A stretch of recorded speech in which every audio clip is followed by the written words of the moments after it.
Hi hello we were అందరికీ welcome friends. మన ఛానల్కి స్వాగతం. మా ఛానల్లో మీకు కనుక వీడియోస్ నచ్చితే లైక్ చేయండి, షేర్ చేయండి, కామెంట్ చేయండి మరియు సబ్స్క్రైబ్ చేయండి. మరిన్ని నోటిఫికేషన్స్ కోసం పక్కనే ఉన్న బెల్ ఐకాన్ని ఆల్ పైన ట్యాప్ చేయండి. ఆల్ పైన ట్యాప్ చేయడం ద్వారా మేము చేసే ప్రతి వీడియోలని, తాజా వీడియోలని నోటిఫికేషన్లో పొందగలరు.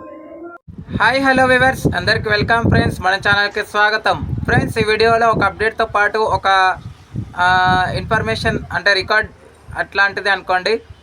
ఏంటంటే ముందుగా అప్డేట్ ఏంటంటే బీసీసీఐ సెలెక్టర్గా అంటే ఇప్పుడు అజిత్ అగర్కర్ యొక్క హయాంలోని వేరే ఒక సభ్యుడు జాయిన్ అవ్వడం జరిగింది.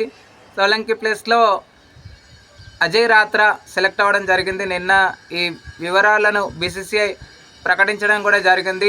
అజయ్ రాత్రా ఫస్ట్ క్లాస్ క్రికెట్లో 90 ఫస్ట్ క్లాస్ క్రికెట్ ఆడడం అయితే జరిగింది. అదే కాకుండా 6 టెస్ట్ మ్యాచెస్తో పాటు 12 ఓడిఐ మ్యాచెస్ కూడా ఆడి ఉన్నాడు. కాబట్టి ఈ పదవికి అర్హుడయ్యాడని చెప్పుకోవచ్చు. నార్త్ జోన్కి వ్యవహరించాడు. ఇదివరకే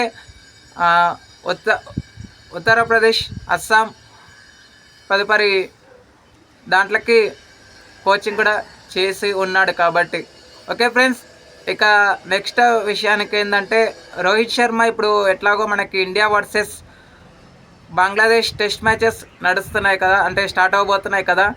సో దాంట్లో భాగంగా రోహిత్ శర్మ ఇంకా 7 సిక్సర్లు సాధిస్తే వీరేంద్ర సెహ్వాగ్ యొక్క రికార్డ్ని క్రాస్ చేస్తాడు. వీరేంద్ర సెహ్వాగ్ ఇప్పటివరకే 90 సిక్సర్స్ బాధగా రోహిత్ శర్మ 84 సిక్సర్స్తో ఉన్నాడు.